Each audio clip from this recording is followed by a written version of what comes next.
Hey, good morning, everybody. My name is Reverend Tim Krick. I am one of the pastors on staff at Lutheran World Relief.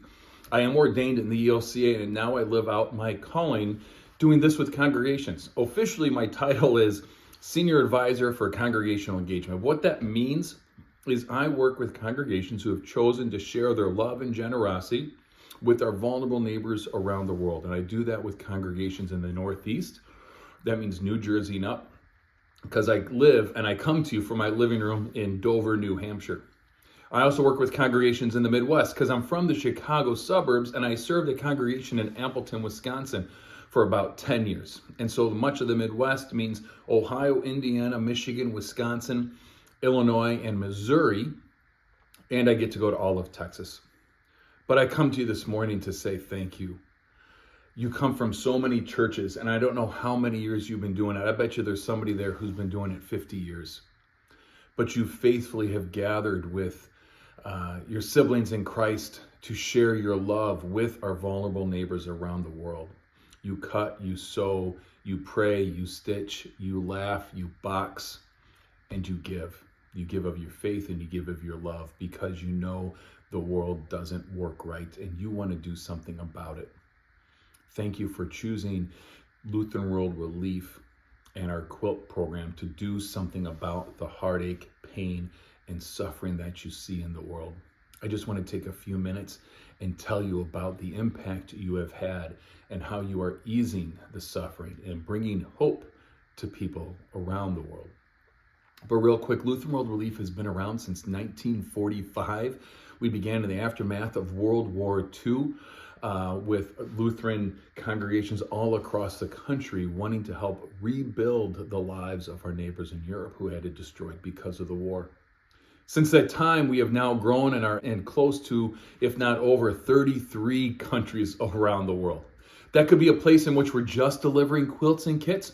It could be a place in which we have a settled office. I think we have settled offices in 19 countries with full-time employees that are continually overseeing one project after another. And then there's some countries in which we have a current project going on. And then once that project is done, we will no longer have a presence in that country. And so that 33 is a fluctuating number. In fact, I think the last time I heard was actually maybe it was up to 35 at this point.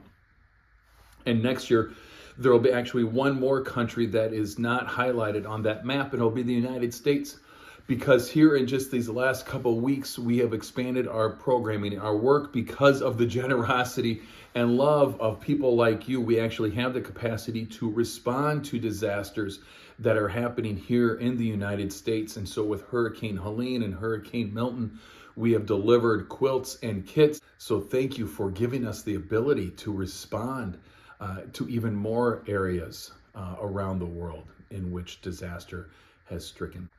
There are three ways in which we do work in the world. We all know the old adage, if you give someone a fish, you feed them for a day. And if you teach someone to fish, you feed them for a lifetime. Oftentimes we think it's one or the other. But in reality, it's a both. It's a both and. You know, you could live next to the best school in the world, but if you don't know where your next meal is coming from, it doesn't matter. If you don't have a safe place to sleep, it doesn't matter what school you get to go to during the day. You got to have those basic needs met, and you want to give people the resources they need so when those needs are met, they can actually learn a new skill or have an education or build a business to improve not just their lives, but the lives of their community. And so that is the way in which we work. We work emergency humanitarian response in response to earthquakes or war or where poverty is just running rampant. And so we're helping to give people a fish so they can literally survive the day.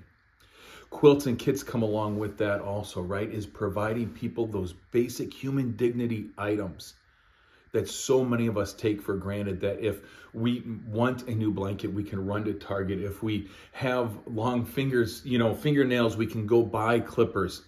But those basic human dignity items that make us feel better about ourselves and able to face the day in which we have. And so those are two ways in which we work. And then the other way in which we work that people aren't quite as well aware of is asking the question, what is causing poverty, suffering, and injustice to persist? And how do we address it at root systemic causes? We would like to work ourselves out of a job.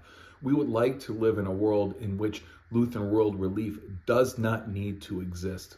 And so we approach all of our projects in that way, even if it is just those basic supplies, those basic needs to help people survive that day. How are we always looking long term to help lift people out of poverty? I want to talk a little bit about quilts and kits, though, so you can see the impact that you have had and will continue to have. Over the last 25 years, and this is all we have the data for, although we could go back 80 years, right? As we said, that's when we began. But the last 25 years, look at all those quilts that have been made. That's 11 square miles, 5,300 football fields. If you're a Packer fan, Lambeau Field. If you're a Viking fan, right? US Bank Stadium, I think, is their new one. Or if you're like me, a Bear fan, Soldier Field. But 5,300 football fields in the last 25 years have been covered with your quilts that have been shipped around the world. Over 9.5, coming up on 10 million kits of some type of variety, right? Baby care kits, personal care kits, school kits, layette kits that have been shipped around the world. And I love this next one. To over 95 countries, or nearly half the world, has received your love. That is simply incredible. Thank you for doing it. Thank you for covering the world with your love, with your blankets, with your care, with your hope, with your faith. It matters and makes a difference. And this is where I've seen it make a difference. This is where I've seen it matter. A year ago, I actually had the opportunity, the privilege to go to both Turkey and Ukraine to see the work that is going on in the aftermath of the earthquakes and in the ongoing war. And when we are in Ukraine, we are based out of Kyrgyzstan, but then we went out from there. And at one point, we were literally 4 miles from the Russian border in Ukrainian territory that had been occupied by Russian forces and had since been liberated. But we are in this town, and no building in this town, in this village, had been untouched by the war. Every building, home, had somehow been damaged, if not destroyed by it. And so we're in this community building parking lot area, and we had set up these long tables and had quilts out, and people were coming out to receive a quilt. And I kept hearing, thank you. Thank you for not forgetting us. Thank you for remembering us. Thank you for coming all of this way. You know, there was one woman I had met. She was sitting with her 3-year-old son on her lap. And she was talking about how isolating the war has been. But not just when they were under Russian occupation. It is still isolating after the occupation has ended. You see, while we were there were a couple explosions that occurred. But it wasn't from fighting. It was from doing demining in the fields. And so she had said, I still can't let my 3-year-old go out and run. While it might have been while they were afraid to leave their house because of the Russian soldier they might meet during the occupation, now it's not just afraid to leave their house, but afraid to just wander openly and freely because of what they might step on. And it is into that she was saying, thank you for remembering, right? For helping me not feel so isolated, that there is good in the world, and it comes in that form of that quilt. Thank you so much for doing that for her and for so many people. Another woman we got to meet, Natalia was her name, and she was sharing her experience of during the actual fighting and missiles coming and landing on her roof and blowing it off, and then still living there because they didn't have anywhere else to go, but then rain coming in and everything getting wet and everything being cold. And she talked about this quilt that she received. She's like, I won't be able to cover my roof, but I can cover myself. It's really powerful.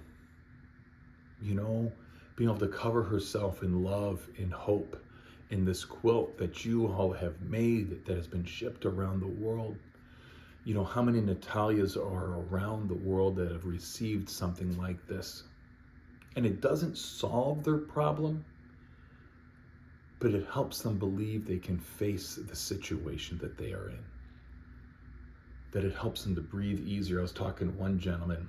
He had seen the quilts get packed. They get bound up and compressed. 35 quilts get compressed down.